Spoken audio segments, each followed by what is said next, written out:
Dr. João Benedito de Azevedo Marques, procurador de Justiça aposentado, vai fazer parte do livro de memórias da Associação Paulista do Ministério Público, um projeto idealizado pela doutora Ciridemia da Gama Boto, diretora de aposentados. O doutor João Benedito Azevedo Marques aposentou-se em 7/2/91, há 22 anos. Hoje tem, 74 anos. Entrou em 8 de maio de 1964 no Ministério Público, trabalhou 27 anos no MP. Né?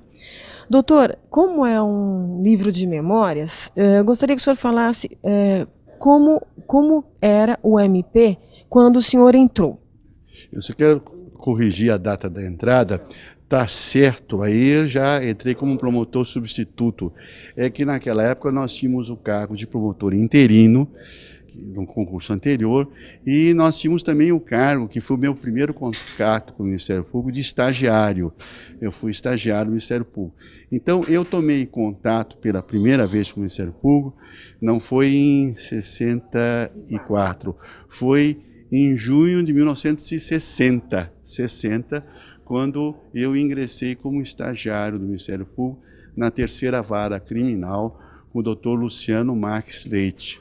Foi o meu primeiro contato com o Ministério Público. Eu estava no 4º ano da faculdade e aí começou o meu contato com essa instituição que eu muito respeito e admiro. Quando o senhor ingressou no Ministério Público, quantos promotores haviam trabalhando? Pois é, isso é um dado interessante, porque nos anos 60, quando eu ingressei como estagiário, que foi meu primeiro contato com o Ministério Público, nós éramos no Estado, eu vou repetir o número, 220 procuradores e promotores. Nós tínhamos 8 procuradores de justiça e o restante eram promotores. Na época era promotor de substituto, promotor de primeira, segunda, terceira, 4ª, especial, antes era São Paulo, especial e procurador de justiça. A carreira era longa e sempre difícil o ingresso na carreira. Um outro dado interessante dessa época é que a sede do Ministério Público, os mais jovens, e a não ser os muito mais velhos, como é o meu caso, se lembram da sede do Ministério Público, da nossa sede atual, na Líbero Badaró, antes da sede do Ministério Público, que ficava na rua Líbero Badaró, perto da igreja do São Bento, e antes daí, da sede do Ministério Público, que ficava primeiro no 8º andar dos prédio João Mendes, depois no 15º andar do prédio João Mendes, e antes disso, a sede do Ministério Público, aonde era? Era no Tribunal de Justiça de São Paulo, no prédio antigo do Tribunal de Justiça, no atual prédio do Tribunal de Justiça, no 6º andar, que era onde se localizava a Corregedoria Geral de Justiça. A Corregedoria Geral de Justiça tinha... A Procuradoria-Geral ficava nesse lugar, onde era a Corregedoria Geral, que tinha 3 ou 4 salas. E aí ficava o Procurador-Geral, o Corregedor-Geral e todo o Ministério Público. O Ministério Público tinha mais uma salinha, que era no 1º andar do Tribunal de Justiça, onde ficava a sede da revista Justiça e da Associação. Esse era o Ministério Público da época. Então, outro dado interessante, nós éramos 220 e o Ministério Público devia ter mais ou menos uns 10 funcionários. A gente conhecia todos os funcionários pelo nome e também todos os membros do Ministério Público pelo nome. E então a instituição que hoje tem, eu fiquei sabendo pelo lançamento do meu livro, 2.600 procuradores e promotores aposentados. Se contar mais as pensionistas, são mais umas 300 pensionistas e pensionistas. Então, tem quase 3.000 membros. Eu ingressei numa época em que nós éramos 200. E as dificuldades daquela época eram muito maiores, Para se ter uma ideia, o promotor hoje tem os seus auxiliares, tem até sua perícia própria dentro do Ministério Público, tem veículos, por exemplo. Havia um veículo para servir todo o Ministério Público, que era o veículo do Procurador-Geral de Justiça. Depois se comprou o segundo, que era o veículo do Corregedor-Geral de Justiça. Eram os dois veículos que serviam a todo o Ministério Público. E o instrumento de trabalho do promotor não é como hoje o computador, evidentemente, era a máquina de escrever. E, além de ser a máquina de escrever, era o promotor que executava todos os seus serviços. Eu vou lembrar de uma experiência interessante que foi do início da minha carreira. Eu comecei a minha carreira como promotor substituto na comarca de Pereira Barreto, que fica a 600 quilômetros de São Paulo, 600 quilômetros, perto de Araçatuba, um lugar muito quente, e era muito longe. A viagem de carro levava mais ou menos umas 10 horas de automóvel. Às vezes a gente ia de avião até Araçatuba e depois pegava o carro que deixava em Araçatuba, era um Fusca, e ia até Pereira Barreto, pegando ainda 60 quilômetros de estrada de terra, por onde passava boiada também, né? Então, as condições de trabalho do Ministério Público eram muito mais difíceis e muito mais precárias. Mas eu aprendi com os grandes promotores da época, como, por exemplo, o doutor João Batista da Arruda Sampaio, que foi procurador-geral, um homem extraordinário, pai do promotor Plínio de Arruda Sampaio, que foi deputado federal e cassado, né? Eu aprendi com essas pessoas ilustres e com o doutor Luciano Marques Leite, que foi o meu primeiro promotor, que nós sempre fomos uma instituição a serviço da sociedade e a serviço dos mais marginalizados, dos mais sofridos. Tanto é que um trabalho que eu gostava muito de fazer no interior, na época o promotor também fazia as ações trabalhistas. Nós entrávamos com as ações trabalhistas. Eu gostava muito de atender a população, os operários que procuravam o promotor na época para reclamar os seus direitos, e a gente atendia, né? Falava-se na fila do PTB, né? Que era o Partido Trabalhista Brasileiro, que era a fila dos trabalhadores. E havia, para vocês terem uma época, dos anos 60, os trabalhadores rurais não tinham nenhum direito. Os trabalhadores que tinham direito eram só os trabalhadores urbanos, que eram abrangidos pela CLT. Eu ainda peguei do Código Civil, que regia a relação dos outros empregados. Tem alguma história? Bom, a gente tem muitas histórias curiosas, pitorescas, vamos dizer, ameaças sofridas ao longo da carreira, né? Pois é, lá em Pereira Barreto, por exemplo, uma vez eu sofri, essa é uma história curiosa, né? Eu estava atendendo um trabalhador rural, ou melhor dizendo, era um caso de uma agressão a uma mulher. Estava atendendo uma mulher, uma esposa, que relatava um caso de agressão doméstica. E eu precisei telefonar para a delegacia de polícia. E o telefone, para se ter uma ideia, era a Magneto, aquele telefone que a gente rodava a manivela para conseguir linha. Evidentemente que a telefonista ouvia a conversa nossa, né?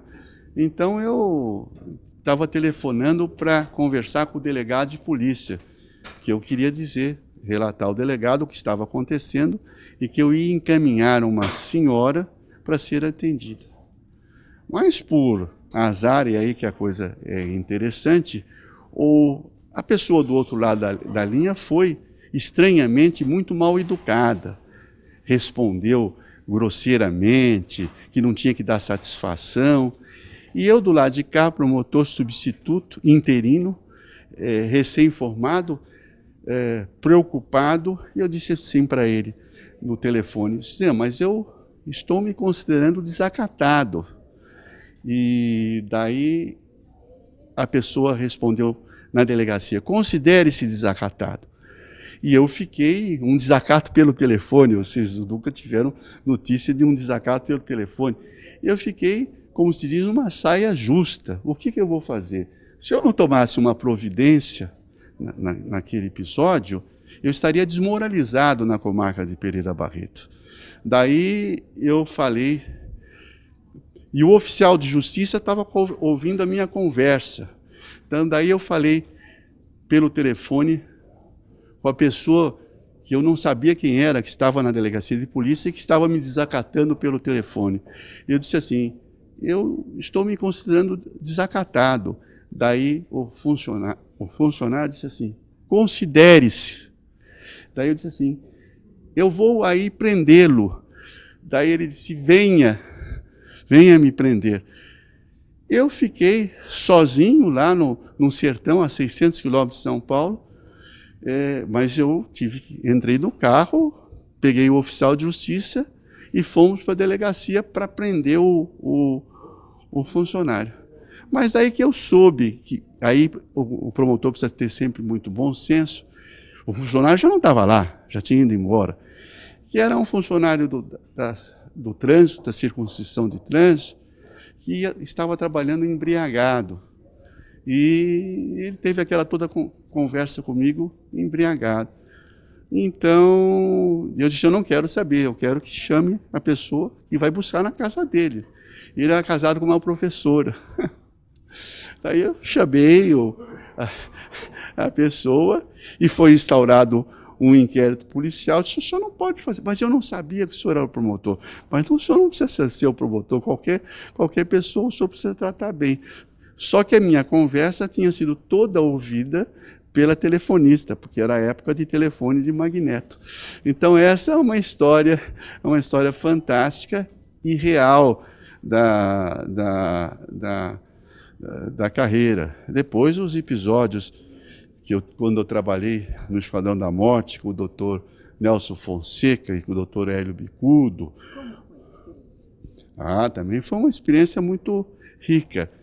Eu vou contar um episódio, no caso do Dr. Hélio Bicudo, que era um homem muito corajoso. Ele era baixinho, e naquela época, com todo aquele rumor que havia na cidade sobre o Esquadrão da Morte, sobre as violências praticadas, ele atravessava a Praça da Sé carregando a pastinha dele sozinho, ia para o fórum, para a corregedoria, onde nós estávamos fazendo as investigações do Esquadrão da Morte, né? Então, foi um homem de coragem, né? Graças à liderança dele e à atuação dele. Como é que nós descobrimos, na época, a questão do Esquadrão da Morte? Como foi a primeira pista que nós descobrimos? Nós recebemos uma denúncia anônima de um sacerdote que no presídio Tiradentes tinha um armário onde constava os boletins de recolha dos presos. E que então, que nós fôssemos em tal sala, em tal lugar, tal, apreender as pastas, porque nessas pastas estavam a recolha. Então, se a pessoa aparecesse morta e se tivesse recolhida, era evidente que morreu dentro de uma delegacia de polícia ou dentro do presídio Tiradentes. E nós, primeiro, desconfiamos da veracidade da história, mas resolvemos fazer a diligência. Fizemos e encontramos lá o tal armário, e o sentimento de impunidade era tão grande. Já viu o envolvimento do Fleury, do investigador Tralli, do Correinha, do Fininho. O sentimento de impunidade era tão grande que eles punham o nome e o apelido do preso recolhido. Daí o preso, por azar deles, que eles nunca imaginaram que nós fôssemos aprender aqueles boletins, o preso aparecia morto em Guarulhos. morto em Guarulhos. Fulano de tal morto em tiroteio, mas não foi morto em tiroteio, ele foi morto dentro do presídio Tiradentes ou de uma delegacia de polícia, e a prova foi feita, por isso que o fundamental no processo penal é a prova. E a prova foi feita através de uma diligência do Ministério Público, que foi ao presídio Tiradentes e apreendeu no local os boletins de recolha dos presos. E com isso nós identificamos, na época, mais ou menos uns 200 presos que foram mortos nesses, entre aspas, falsos tiroteios que teriam ocorrido entre a polícia e os bandidos. E aí a última história que se conta dessa época eram dos cabritos. Sabe o que é cabrito?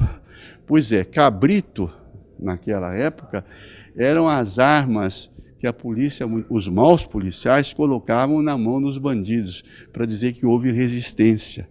E chamavam, não sei porquê, chamavam de cabritos. Isso foi em 68, 70, mais ou menos. Foram nos anos em que ocorreram as investigações mais fortes. Teve um outro episódio que mostra o grau de impunidade e de confrontação dos maus policiais da época e das ameaças que os promotores sofreram na época. Nós estávamos uma vez no Tribunal de Justiça, lá na sala da Procuradoria-Geral, naquele auge das investigações do Esquadrão da Morte, e passou uma caravana de carros de polícia, liderada pelo delegado Fleury, e com as sirenes abertas para fazer uma desfeita ao Tribunal de Justiça. Passaram uns 20, 30 carros com as sirenes abertas. As histórias são muitas. Não, é depois.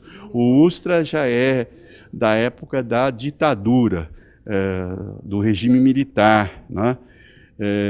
Que até é interessante. Eu terminei de ler um livro muito interessante sobre a figura, que era muito controvertida, do João Goulart, e a gente acaba tendo uma outra visão, porque na verdade nós tivemos um golpe de Estado com a deposição de um presidente legitimamente eleito, ele era presidente da República à época, e com a instalação da ditadura militar, na época pelo Castelo Branco. E agora, por sinal, parece que a morte do João Goulart foi em circunstâncias muito estranhas e talvez ele não tenha morrido, como se diz, de morte morrida ou de morte natural, que ele tenha sido envenenado. Mas essa é uma outra história que está sendo investigada e, graças às técnicas periciais hoje em dia, poderá saber se realmente houve ou não houve um envenenamento, né? O senhor saiu várias vezes do Ministério Público para trabalhar em vários governos. Como que foi essa ida e essa volta? E eu queria que o senhor falasse um pouco também do relacionamento dos governos paulistas com o Ministério Público. Olha, o relacionamento dos governos paulistas com o Ministério Público sempre foi respeitoso, tirando os tempos difíceis da ditadura, que foi difícil para todo mundo, né? Eu trabalhei em diversos governos, em diversas áreas, desde o sistema penitenciário. Eu fui coordenador dos estabelecimentos penitenciários em São Paulo, na época do governo Montoro.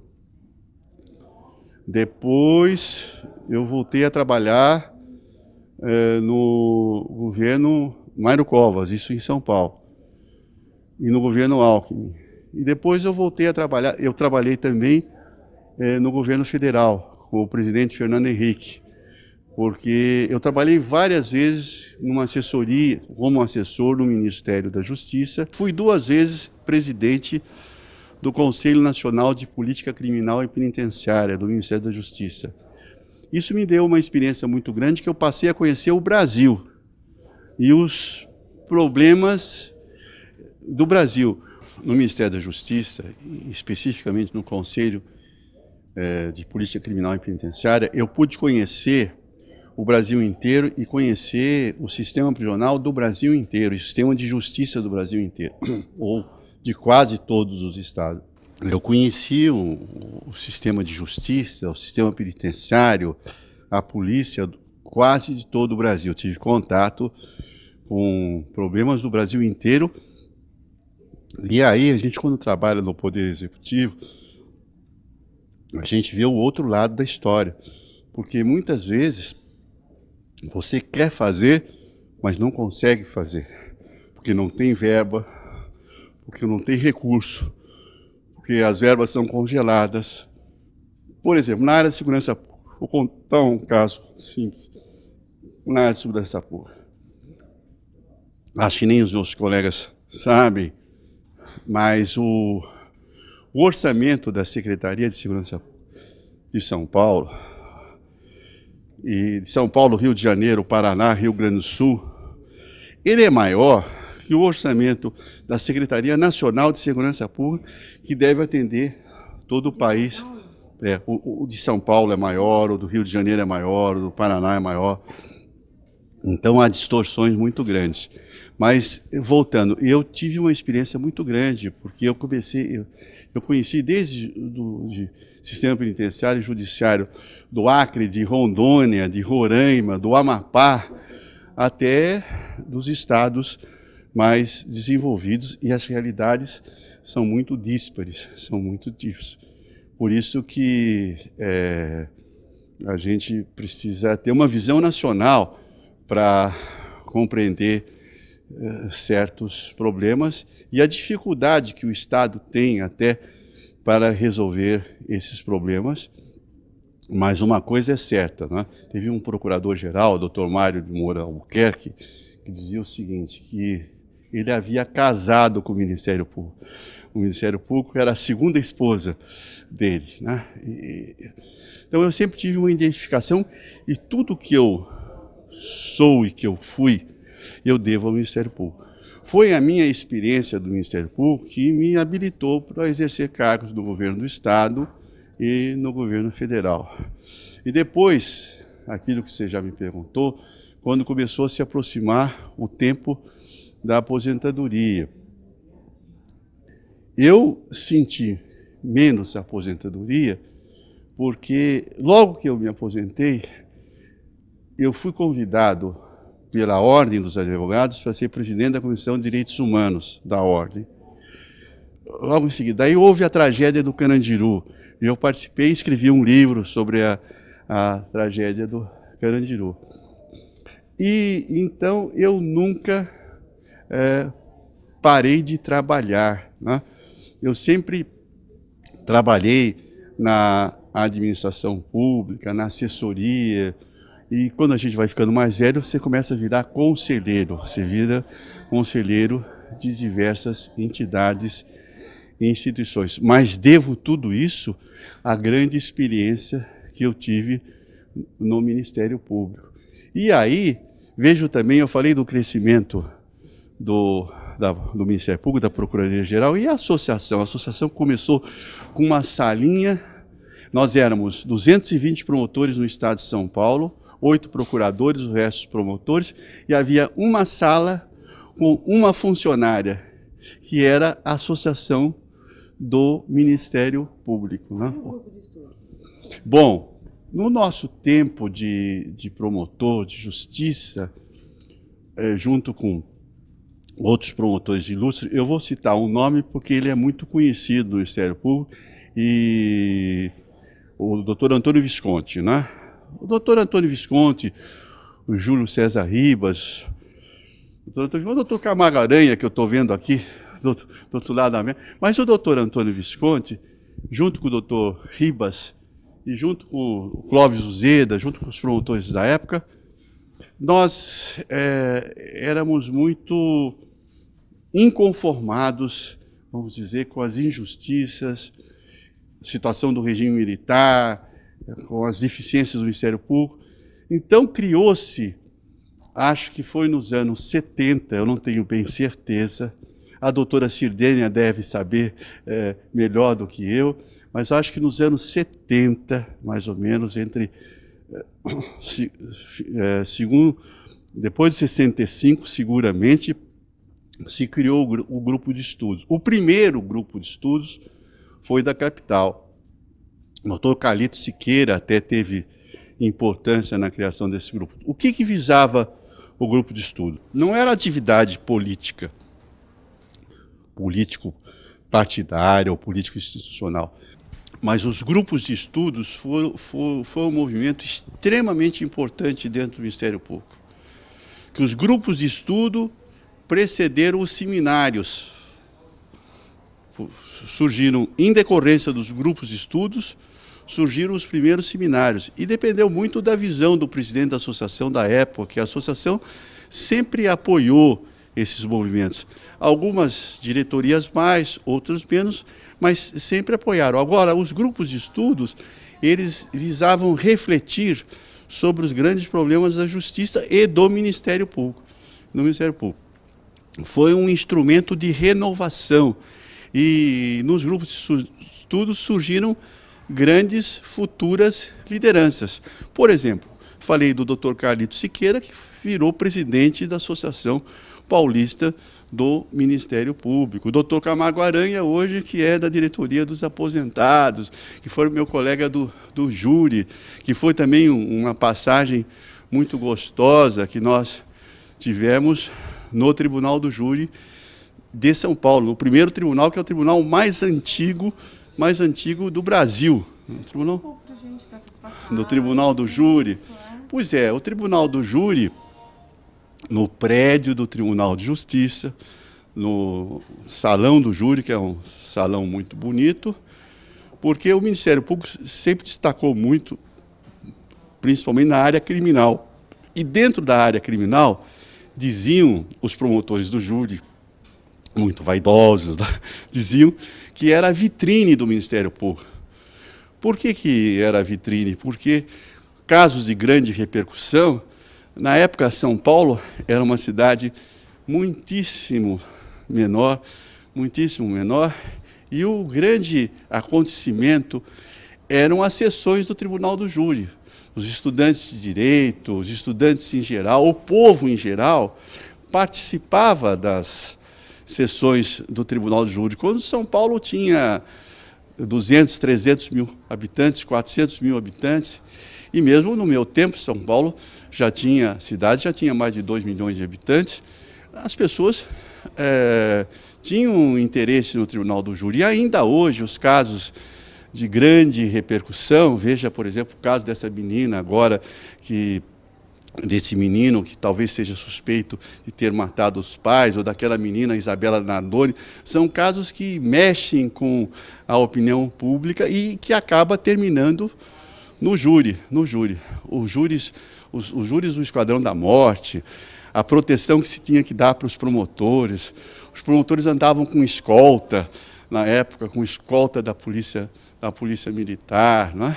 Então, há muitas histórias interessantes, mas o Tribunal do Júri, porque o Tribunal do Júri era uma coisa interessante. Nós tínhamos debates muito fortes com a defesa, mas, entretanto, nós continuávamos amigos dos advogados, depois que encerrava o júri, e dos juízes que foram presidentes do Tribunal do Júri.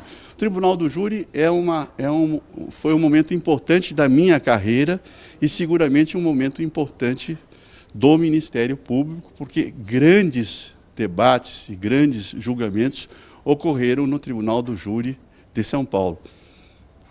Como é que o senhor vê o Ministério Público hoje? O Ministério Público tem uma grande qualidade, que ele nunca deixou de se atualizar. Eu acho que o Ministério Público está num processo de atualização muito forte. Ele tem a sociedade ao lado dele, porque a sociedade, hoje, pode-se dizer, ela é parceira do Ministério Público. O que a sociedade quer, independentemente da posição política de cada um? A sociedade quer um país melhor, um país mais justo, um país com justiça melhor, com serviços de educação e saúde melhor. Então, o Ministério Público é um ator fundamental nessa melhoria e como fiscal da lei, como controlador dos abusos do Estado, né? Então,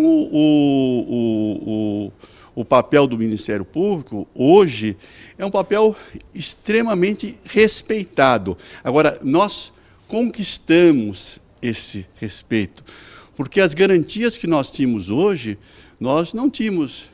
Eu não tinha em 1960, quando ingressei no Ministério Público, as mesmas garantias. Os recursos que nós tínhamos hoje, nós não tínhamos naquela época. Sempre tivemos o respeito da sociedade, No interior, por exemplo, as pessoas que eram respeitadas e acatadas era o promotor e o juiz de direito, principalmente. O delegado de polícia também, os professores, mas o promotor e o juiz de direito. E o promotor, no interior, sempre foi um ponto de grande importância, porque o promotor tinha contato, e tem até hoje, com a população, e com a população mais humilde. Então, o Ministério Público é respeitado pela população. Se a senhora conversar na rua com as pessoas, o que acham das instituições, se falar em Ministério Público, talvez não conheça direito, mas se falar em promotor de justiça e promotor público, seguramente o cidadão vai se referir com respeito e com confiança. Isso para nós é motivo de orgulho, não é? Quer dizer, depois de tantos anos, se eu ingressei em 60, já fazem 53 anos, já se vão 53 anos, a gente hoje tem o respeito da sociedade. E isso é possível graças à atuação dos promotores, que são pessoas dedicadas, corretas, preparadas, idôneas, né? E graças à renovação. Por exemplo, hoje, não podia deixar de falar do presidente da associação, do Felipe. É um rapaz jovem. Eu vi o Felipe ingressar no Ministério Público, jovem, inconformado com as injustiças, moderno, quer atualizar, quer modernizar a associação, quer modernizar o Ministério Público. Colocou o Ministério Público ao lado das grandes causas, da PEC 37, da PEC 01. Ele levou a sociedade a participar junto, a ser parceira. Mas isso não era assim há 50 anos atrás. 50 anos atrás, a luta era muito grande. Mas foi graças à luta de pessoas individualmente. Eu ressalto a figura do Dr. Mário Moura, que foi um grande procurador-geral, era um homem extraordinário, um grande lutador, ressalto muito a figura dele. Foi graças à figura... Ele disse uma vez uma coisa extraordinária, voltando à corrupção. Escândalo da CMTC, governo Adhemar de Barros. Ele foi demitido, eu estava em Ribeirão Preto, numa homenagem ao Mário Moura, quando ele foi demitido. Ele disse uma frase que eu vou repetir hoje, que muita gente não sabe. Ele disse assim: perco o meu galardão de procurador-geral, mas não perco a minha honra. A gente fica até emocionado de lembrar de um episódio desse, né? Fiquei emocionado. Mas eu me lembro muito bem, ele disse: perco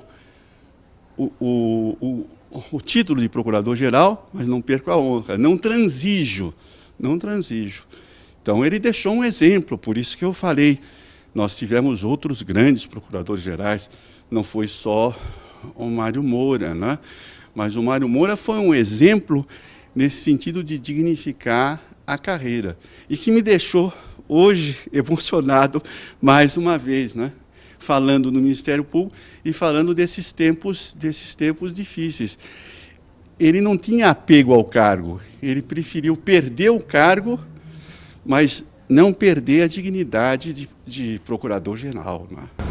As passagens com os colegas de classe, elas realmente... E os colegas de classe, na época da ditadura, o caso do Plínio Arruda Sampaio, filho de um outro grande procurador-geral de justiça, que foi o doutor Arruda Sampaio. São dois nomes que são figuras exponenciais do Ministério Público.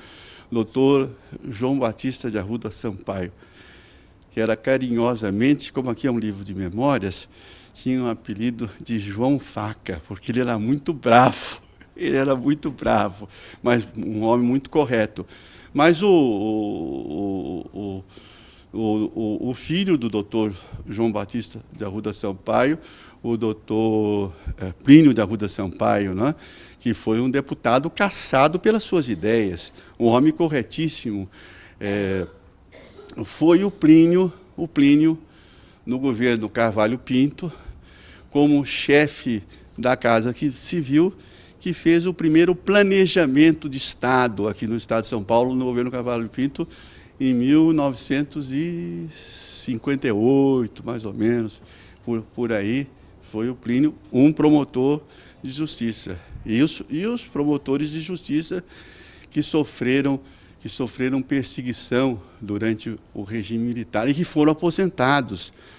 Foi uma violência da ditadura contra 3 colegas nossos que foram aposentados.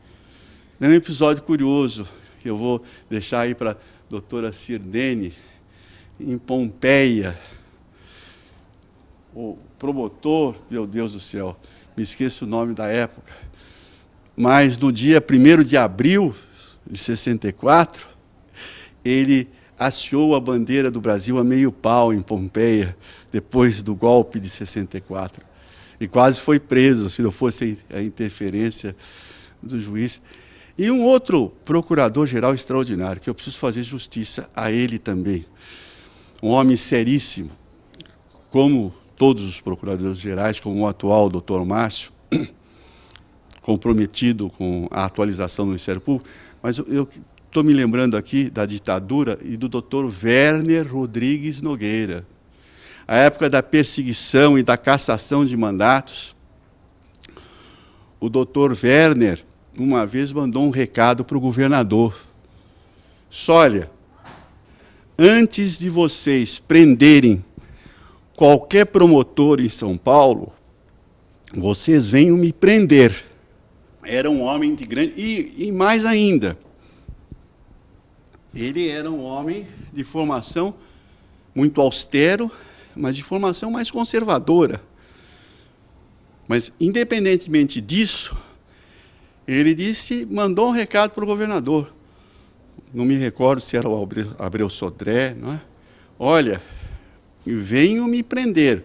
Quando quiserem prender algum promotor, primeiro venham me prender. O secretário de Justiça da época era o Miguel Reale, agora eu me recordo. Que o senhor contasse como é que foi depois que o senhor se aposentou, como é que foi o dia seguinte? O dia seguinte, bom, o conselho que eu posso dar aos colegas é que a gente tem que se preparar para o dia seguinte. Eu fui, vamos dizer, privilegiado por Deus. Primeiro, tive o apoio da minha mulher. Segundo, eu me preparei para a aposentadoria. Terceiro, quando eu me aposentei, a proteção de Deus, como eu disse a você, no dia seguinte, o Zé Roberto Patoc, que era presidente da Ordem, me convidou para ser presidente da Comissão de Direitos Humanos da Ordem. Então, aí eu comecei a minha atividade e continuei sendo solicitado pelos governos para servir os governos, não pelas minhas qualidades, mas por ser um promotor de justiça e um procurador de justiça, aonde que os governos vão buscar os quadros, os melhores quadros da administração? Muitas vezes é no Ministério Público, quadros de honradez, de dignidade, de seriedade. Então eu me preparei e também não deixei de trabalhar. Daí eu fiz muito trabalho público, advocacia gratuita pública, fiz muito trabalho público e dei muita assessoria pública ao governador, a prefeitos aqui em São Paulo e até a um grande presidente da República, que é o doutor Fernando Henrique, que eu tive também a honra de trabalhar com o presidente Fernando Henrique, que é um homem de grande cultura, e que eu tive a honra de trabalhar e de ser amigo dele até hoje, né? É um prazer também recebê-lo aqui na associação, para uma entrevista, para um almoço, toda a diretoria. Pois é. O presidente Fernando Henrique é um homem que continua vivendo os problemas do Itaí. Publicou um livro receitissimamente, que eu recomendo a todos, que é o último livro dele, me esquece o nome, mas que ele estuda os problemas brasileiros desde a época do Império até os dias de hoje. com a interpretação que ele dá aos problemas brasileiros. E o que o senhor diria para os que estão chegando agora? Eu diria a mesma coisa que eu disse para um sobrinho, neto meu, que foi até a minha casa. Eu entreguei para ele alguns livros da minha biblioteca, que eu uso menos hoje. Eu disse o seguinte: olha, escolha de profissão é uma coisa que depende de cada um, não é? Em primeiro lugar, você já é feliz porque escolheu o direito, e o direito dá margem a muitas opções. Você pode ser advogado, juiz, promotor, procurador de Estado, embaixador, jornalista, você pode ser muitas coisas na vida. Diz, mas eu quero ser promotor. Se você quer ser promotor, então ele hoje já é estagiário em Franca, ele já é estagiário do Ministério Público em Franca. Se você quer ser promotor, eu vou te dar alguns conselhos. Em primeiro lugar, estude muito, porque o concurso é muito difícil, é muito disputado, porque como o cargo é respeitado, e você tem um salário que não é aquilo que a gente gostaria, mas é um salário comparado ao resto da administração, um salário muito bom, é muito disputado o cargo. Então se prepare, desde já, ele está no 4º ano. Se prepare, estude muito. Uma outra coisa que eu quero dizer, o concurso do Ministério Público, isso é uma coisa que eu quero deixar aqui marcado. É marcado pela seriedade. Sempre foi, sempre foi. Não há proteção. Não há aquilo que chama quem indica. Não há quem indica. Evidentemente, se a pessoa faz estágio, é uma referência positiva, que vai contar no futuro exame oral dele, se ele conseguir ir para o exame oral. Mas o importante é estudar muito, é se preparar muito, e é uma carreira que eu acho que as pessoas de bem, as pessoas comprometidas com a cidadania, é uma carreira que se identifica muito com a cidadania, porque nós somos defensores da sociedade, nós somos defensores da liberdade, nós somos defensores da cidadania. Nós temos hoje dezenas de atribuições que a Constituição de 88 nos deu, desde o meio ambiente, da área civil, da família, da área criminal, da área social. Então, nós temos múltiplas atividades. E para o jovem, isso é muito bom. Agora, é um concurso muito difícil. Queria falar da banca, dos procuradores que integram a banca, que é uma tradição. A banca do Ministério Público sempre foi uma banca muito competente e uma qualidade. Eu não vou falar em outras carreiras, eu vou falar da nossa casa, do Ministério Público.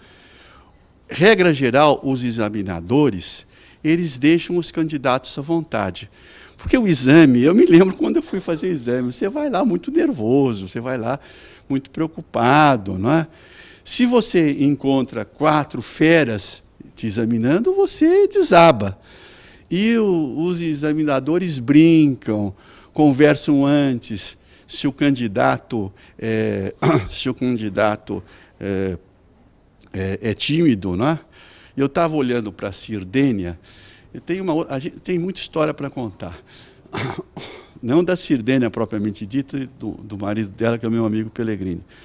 Mas eu também fui privilegiado no Ministério Público. Eu entrei numa época, em 60, que nós só tínhamos 3 mulheres no Ministério Público. Era a Zuleika, eu me lembro muito bem, as outras 2 me fogem agora. Também, se eu soubesse, eu me prepararia antes para responder.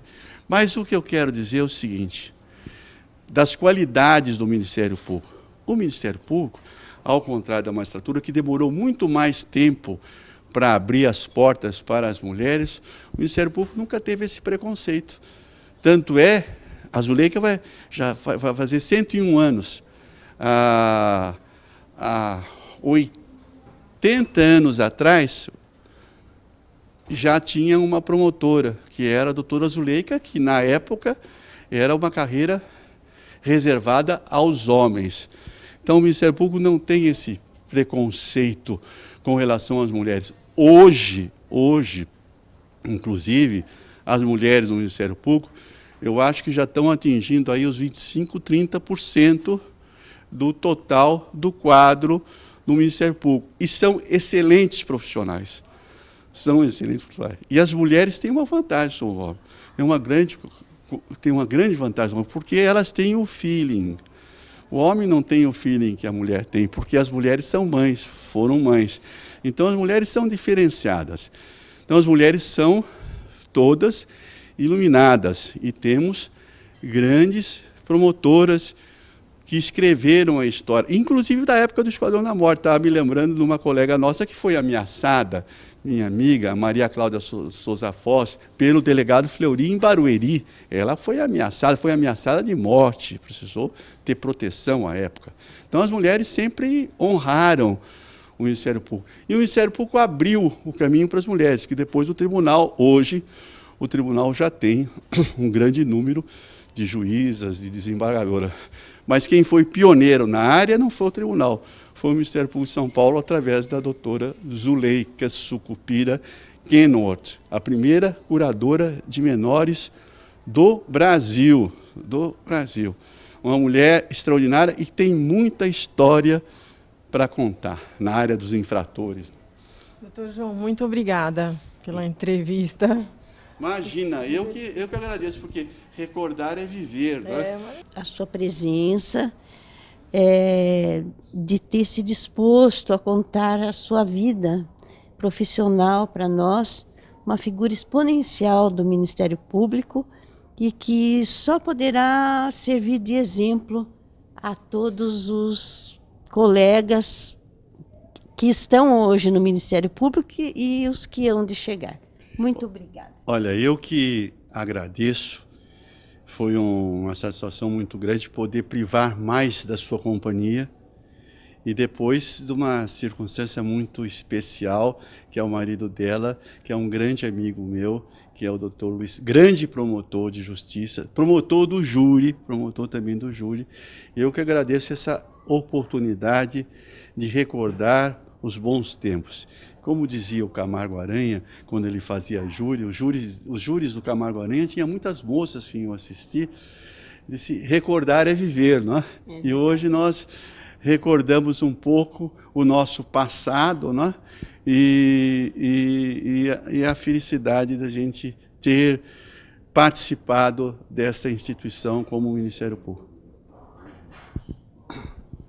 Grande companheiro, Meu amigo Aranha, herói do júri, um homem que me ensinou as primeiras palavras do Tribunal do Júri. Foi uma honra estar aqui com você e você nos deu uma outra lição, mais uma vez. Imagina, foi... Obrigado. E eu agradeço aí a jornalista. Obrigada, imagina. Né?